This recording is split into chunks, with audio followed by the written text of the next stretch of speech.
بسم اللہ الرحمن الرحیم۔ حضرت ابراہیم علیہ السلام کو ایک رات خواب میں آواز سنائی دی کہ اے ابراہیم، میری راہ میں اپنی پیاری سے پیاری چیز قربان کیجیے۔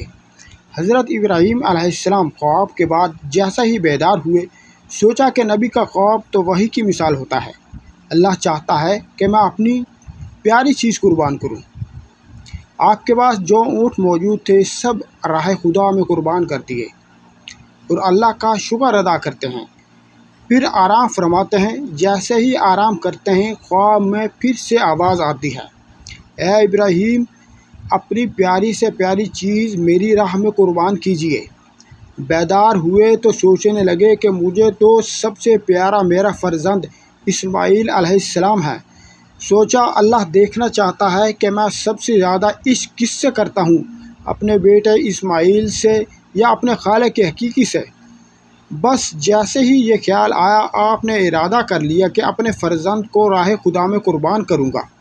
صبح اٹھ کر اپنی زوجہ بی بی ہاجرہ سے کہنے لگے، میرے بیٹے اسماعیل کو اچھا سا لباس پہنانا، آج میں اپنے دوست کی دعوت پر ساتھ لے کر جاؤں گا۔ بی بی ہاجرہ خوش ہو کر بیٹے کو تیار کرنے لگی اور اللہ کے نبی حضرت ابراہیم علیہ السلام اپنے فرزند حضرت اسماعیل علیہ السلام کو لے کر قربان گاہ کی طرف جانے لگے۔ اتنی دیر میں شیطان آیا اور بی بی ہاجرہ سے کہنے لگا کہ آپ کے بیٹے کو دوست کے پاس نہیں بلکہ آپ کے بیٹے اسماعیل کو مارنے کے لیے لے جا رہے ہیں۔ بی بی ہاجرہ نے کہا کہ میں حضرت ابراہیم علیہ السلام کو جانتی ہوں، بھلا وہ اپنے بیٹے کو کیوں ماریں گے؟ شیطان کہنے لگا، حضرت ابراہیم علیہ السلام نے اللہ کی طرف سے خواب دیکھا ہے کہ بیٹے کو قربان کروں اور وہ اللہ کے لیے تمہارا بیٹا قربان کر دیں گے۔ بی بی ہاجرہ فخر سے بولی، اے شیطان، تم پر اللہ کی لعنت ہو، اگر میرا بیٹا اللہ کی رضا کے لیے قربان ہو رہا ہے تو میں اس سے بہتر میرے لیے فخر کی کیا بات ہوگی؟ میرے ہزاروں بیٹے اللہ کے نام پر قربان۔ اس کے بعد شیطان حضرت اسماعیل علیہ السلام کے پاس آتا ہے اور کہتا ہے کہ آپ کو پتہ ہے کہ آپ کے والد آپ کو قربان کرنے کے لیے لے جا رہے ہیں۔ آپ کے والد نے خواب میں دیکھا ہے کہ اللہ کی راہ میں اپنا بیٹا قربان کریں۔ حضرت اسماعیل علیہ السلام فخر سے کہتے ہیں کہ اللہ کی راہ میں مجھے قربان ہونا پڑے، اس سے بہتر میرے لیے کیا ہو سکتا ہے؟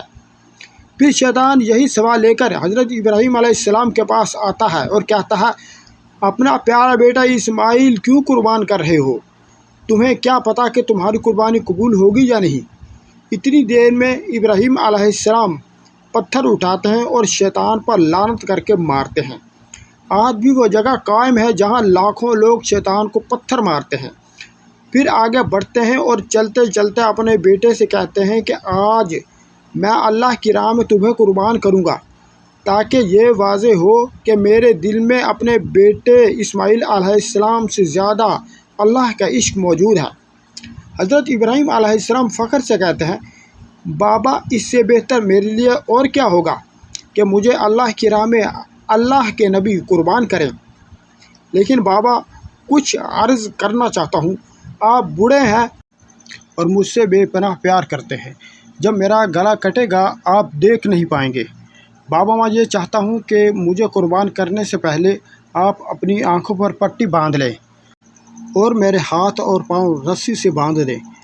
حضرت ابراہیم علیہ السلام اپنے بیٹے حضرت اسماعیل علیہ السلام کے ہاتھ اور پاؤں رسی سے باندھ کر اپنی آنکھوں پر پٹی باندھ لیتے ہیں اور چھری کو حضرت اسماعیل علیہ السلام کے گلے کے قریب کرتے ہیں اور آسمان کی طرف دیکھ کر فرماتے ہیں، اے اللہ، اگر تو مجھے ہزاروں اسماعیل عطا کرتا تو سب اسماعیل تیرے نام پر قربان کرتا۔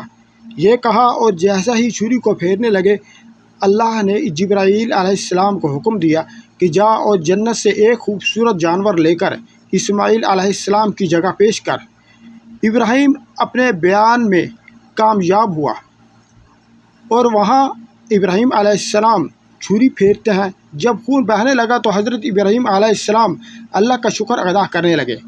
جیسا ہی آنکھوں سے پٹی کو جدا کیا تو کیا دیکھتے ہیں کہ حضرت اسماعیل علیہ السلام صحیح و سالم ان کے ساتھ کھڑے ہیں اور قربان گاہ میں ایک جانور اللہ کی راہ میں قربان ہو چکا تھا۔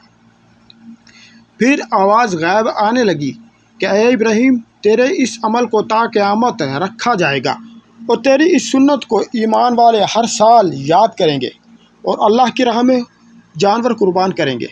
آج بھی حضرت ابراہیم علیہ السلام کی سنت پر عمل کرتے ہوئے پوری دنیا میں اس دن کو عید الاضحیٰ کے نام سے یاد کیا جاتا ہے۔ لاکھوں سلام ہو اللہ کے نبی ابراہیم علیہ السلام پر، اور لاکھوں سلام ہو اللہ کے نبی اسماعیل علیہ السلام پر۔ اور ایسی ہی ویڈیوز دیکھنے کے لیے ہمارے چینل کو سبسکرائب کیجیے۔ اللہ تبارک و تعالیٰ آپ کا حامی اور ناصر ہو۔ جزاکم اللہ خیر۔